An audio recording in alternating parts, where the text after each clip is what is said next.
Greetings, golf enthusiasts around the world. Welcome to the Fantasy Golf Sommelier for the Players Championship.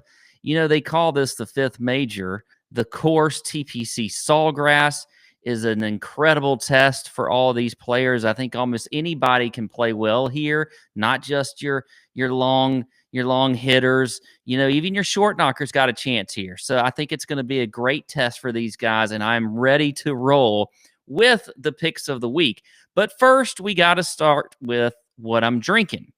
And I am drinking a Cabernet tonight, okay? And this is it's called Rock and Vine. If you can see that there, it's by Three Ranches is the winery here. And let me tell you about Rock and Vine. It is literally one of my favorite cabs, and it's less than $15. For wine, you cannot have, unless you're, just rich beyond all imagination, you're not going to be having $100 bottles of wine every single night. No, you got to have that go-to wine, whether it's a cab or a Pinot or a rosé or something like that, one that you really like, that's good, that you could just go to on a nightly basis. Maybe not nightly, may not want to do that, but every other day or once a week. But whatever, you need to have that sort of go-to wine. And Rock and Vine is one that I think is just it's a good go-to Cabernet. When you talk about what it pairs well with, I had some ravioli tonight. I had some 5-cheese ravioli. I mixed in a little bit of spinach in there and some other things. And this pairs well with that. Also pairs well with maybe a good grilled pork chop or something like that. With some roasted sweet potatoes. Okay, that's I think that would be good. Roasted sweet potatoes. But anyway, maybe a Caesar salad. You put a Caesar salad in there. But this is a great cab. And when you're tasting a cab or any kind of wine, one of the things we talk about is smelling it with your nose. Now, I've talked about this before on the show, but I think I need to get into more detail, okay? We talked about swirling and all that kind of stuff. But when you're smelling a wine, don't just go like this. Get your whole schnoz in there. I got a big one, so you just get it all in there and just just inhale it in there into your nose, and you gotta feel that, and what the nose for me is feeling with this cab, kind of a layered blend of blueberry, sweet vanilla in there. And then after, I'll get into the mouth. Okay, so the mouth is the next step, and that's when you're tasting it after some picks, because I know that's really what you came here for. So let's talk about the Price Like a Sutter Home, Plays Like a Camus play of the week. And for me, that is going to be Charlie Hoffman. I talked about him on the show. I sang a song about him. I think that Charlie Hoffman is a great play this week at 6,800 on DraftKings. The guy has been an incredible ball striker throughout his entire career, and he was injured a few weeks ago, but he really came back strong.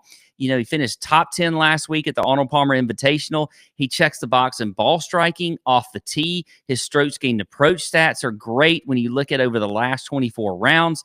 He does have spotty history here. He's had 2 top 30 finishes, though, in the last 5 years with some sprinkled miscuts in there. But I've mentioned before that I'm not as big a fan of course history this week as I typically am. I just think that this course lends itself to anybody that's in pretty good recent form, that's got the good ball striking stats. All of that can come together this week, and it doesn't really matter if you've played all that great here before. Now, I do like history in general, just not as much. I'm just not weighing it quite as much this week. Now, let's get into the next play, and that is going to be the Boone's Farm Vintage Fade of the week. This is the guy that I just think I'm going to be off of, okay? And I typically pick a guy I think it's going to be highly owned, and that for me is Justin Thomas this week at 9,900. Now, look, Justin Thomas is a fantastic player. You look at all his stats, they check out well here. He should play this course well, and he typically has. But I'm not sure he really has it all together yet. He's had a lot of kind of personal things that have come up, and he even said it this week. He talked about he's like an iPad Nano, which That in itself makes me just not want to play him anyway. Although I was kind of surprised that he even knew what a nano was. Before we get into my last play of the week, though, I'm going to talk about what my mouth is tasting with this wine. So we sniffed it. Good smells. Now let's taste it. Okay. Rock and Vine Cab, fantastic. So I'm tasting with that first sip there. Really, that was like my fourth sip. But anyway, it was my first sip. So I'm tasting some blueberries. There's a little root beer in here. That's kind of crazy. And some milk chocolate. Maybe some cherries. You get a lot of cherries sometimes in Cab. And I think you need some cherries in a Cab. Okay. And it's just got kind of a good sort of lengthy finish to it. It's a little bit sweet, but it kind of lingers on the tongue, which I like with a good Cab. I don't want that taste to just go away immediately. I need it lingering. You need it lingering around, okay? And let's get to the Pop the Cork play of the week. And this is the guy that I did not talk about on the podcast, but as I was doing a little more research, he just popped for me. And so I decided to go ahead and, take the corkscrew to him and go ahead and play him. So this week I'm taking the corkscrew to Tyrrell Hatton at 8,500. That sounded kind of weird about the corkscrew. Anyway, look, he does not have very good history here, but he is a different player now than he has been in the past. Obviously, they didn't play here last year with COVID when he was red hot. He's still hot. Has been playing good all over the world, not just here in the States.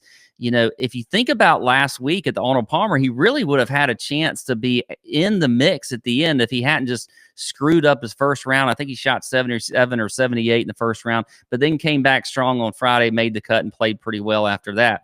But you just look at his stats in general. I mean, he is 5th in the field in strokes gained approach. He's 4th in ball striking. He's 22nd off the tee, top 10 in bogey avoidance. That's a stat I think is kind of not being talked about quite enough this week. You got to avoid the bogeys on this course. There's water everywhere. There's trouble everywhere. So you really need to be consistent. Can't have those bigger numbers. Got to get pars and birdies. He does all of that. So I think when you look at Tyrrell Hatton's form, you look at his stats, this is a perfect course for him. I love it. So Tyrrell Hatton, 8,500 on DraftKings. I'm giving him 93 points, and he is the Pop the Cork play of the week. So that is all I've got. It's kind of been a light episode here, but if I can leave you with anything, it is the Rock and Vine is a great go-to Cabernet. But if you don't like it, just find that go-to wine that you like, $15 or less. You don't need to go all expensive, okay? Let's not break the bank. Let's find some good stuff, drink it, have a good time, be safe. I tell you what, if you want to comment with your go-to wine, whether it's a Cab, a Pinot Noir, a Chardonnay, a great rosé in the summer, give me your go-to. I want to know some more. I need to add to my library. It's down in the cellar here. I need to get some more wines down here. So you just let me know what you like. That's all I've got for the Players Championship. Hey, good luck to everyone. I hope you have mini green screens and win some bets and whatever else. And thank you for joining me this week. I'll be back next week